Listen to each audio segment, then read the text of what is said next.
Hello, I am Anna, and this is Kelly, also known as Buffy and Dawn, and we are going to read some funny Harry Potter fanfiction for you. We are going to read 30 quick stories about Harry Potter by Kawaii Bishi Sephiroth 13. The description is, Harry has a variety of fantastic and amazing adventures in the series of tales. Drama, romance, intrigue, these tales have them all. Harry Potter and the Underground Drug Ring. Okay. Harry Potter kicked open the door of the warehouse, where a bunch of no-good thugs were sitting around the table counting their dirty money. I knew I smelled a bunch of rats, Harry said with a sneer. Sneer. Well, if it isn't Harry Potter, said one of them. You sounded like Joe from a Harry Potter musical. Oh, yeah? No, you skipped a line. I am really bad at reading these. Well, if it isn't Harry Potter, said one of the thugs, I think I'm going to have to punish you boys, Harry said. What a do-gooder. Oh, yeah, said the thug, pulling out a wizard machine gun. Just add wizard! Well, what are you gonna do about it? Harry took a cool drag of his cigarette and let it drop to the floor. Before it could hit, Harry had already pulled out his dual wizard deagles and filled the air with hot lead. Okay. Half of the thugs became little more than twitching, bleeding bodies on the floor, while the rest hid behind some nearby crates. Get him! Shouted the lead thug, who opened fire at the spot where Harry had been standing. The thugs paused. Where had Harry vanished to? Probably apparated somewhere. Just then, more shots rang down from the ceiling, wounding several more of them. What's going on here? Said the thug. He's like some sort of super magical man. I ain't never dealt with this much power.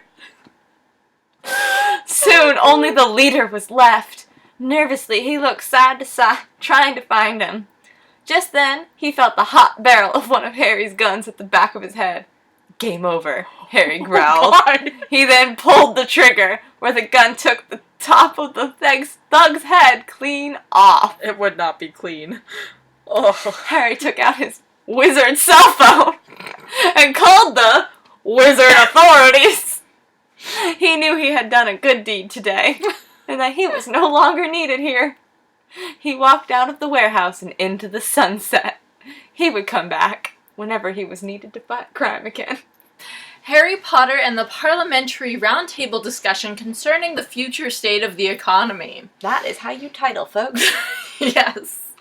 Harry Potter shuffled some papers at his desk and stated brusquely, "You know as well as I do, Ron, that your protectionist policies will not get us anywhere in this day and age." I disagree, said Ron. The effects of free trade have been deleterious to the wages and well-being of the common worker, and I believe that we must look for their well-being. I think our writer got a thesaurus. Yes.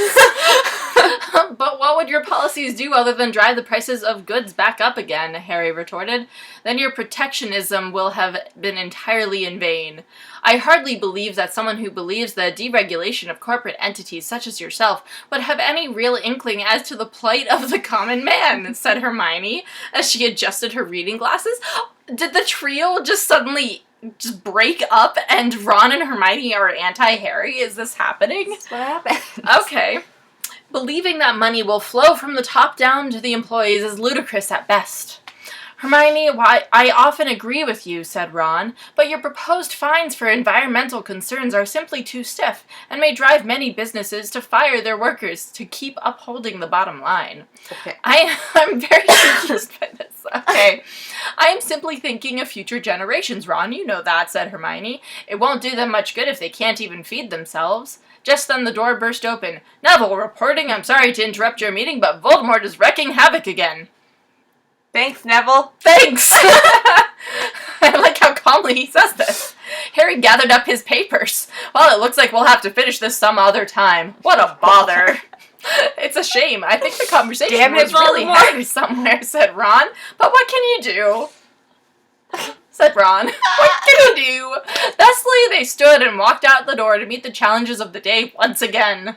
What was that? What just I happened? don't know. They are quick stories. True. It makes it feel like Harry, Ron, and Hermione are playing. It's like playing house. Harry Potter and the Wonders of Diversity. Imagination. Harry Potter stood in deep thought. Something was bothering him about school, and he wasn't sure what it was exactly. "Hey, Harry, what's up?" Ron said to him. "Ron, I'm not sure how to put this." "Yes?" Ron said, slightly confused. "But hasn't Hogwarts always seemed, well, awfully white to you?" "What do you mean?" Was it Crabbe or Goyle who got changed from... No. He was switched out for Blaze because the actor was caught dealing drugs. Ah, we learn new things every day. Yeah. What do you mean? Well, it's just that white.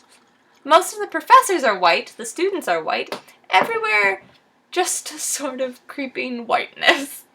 It's just kind of unsettling. I really wanted to say it's just kind of white. It's just kind of white. Okay. "Harry, I think you're putting too much thought into this." "Well, I don't know. Something seems not right about this. I think maybe I should transfer to Pigfarts." Okay. Yes. "Transfer? Out of Hogwarts? Where would you go?" "I think I have an idea." What? And thus, Harry transferred out of Hogwarts to the nearby PC School of Diversity and Understanding. Okay, these are like slowly getting worse, y'all. Yeah. I might be editing some of these out. I know I'm editing out that depressing cancer one. That happened. Dramatic fanfic. I am going to split this up into many videos. I'm going to link to the fanfic below, and if you have any suggestions for fanfics for me/us to read, whatever happens. I'm around. Yeah. Then just comment below. Thank you.